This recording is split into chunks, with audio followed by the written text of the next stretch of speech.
कवि हो तहन हम एतऽ शुरू करबै। हम आइ एकटा छमास गीत लऽ कऽ एलहुँ हेँ अहाँ सबके सुनबऽके लेल। यदि नीक लागत तऽ लाइक सब्सक्राइब जरूर करब, कारण परम्परा जे गीत भऽ आयल अछि ताहि गीत लऽ कऽ हम आइ उपस्थित भेलहुँ हेँ।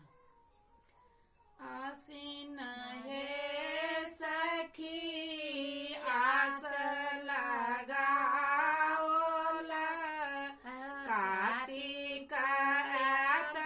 मोर कांत य, आघन हे सखी सारे लुबुदि गेला, भांति भांति के धान य, आसिन हे सखी आस लगाओला, कार्तिक आत मोर कांत य, आघन हे सखी सारे लुबुदि गेला, भांति भांति के धान य, कुश हे सखी पाला पर तू है, माघ भराए बसीरा काय,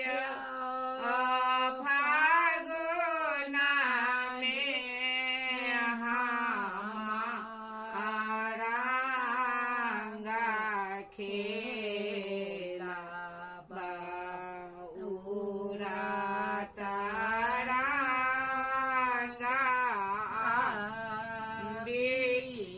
बीरय, पूस हे सखी पाला पड़ल अछि, माघ भरब हम सिरा काय, फागुन में हमारा रंग खेला, बउरा तरंग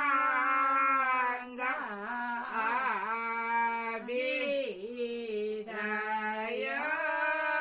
फागुन में हमारा रंग खेला, बापुरा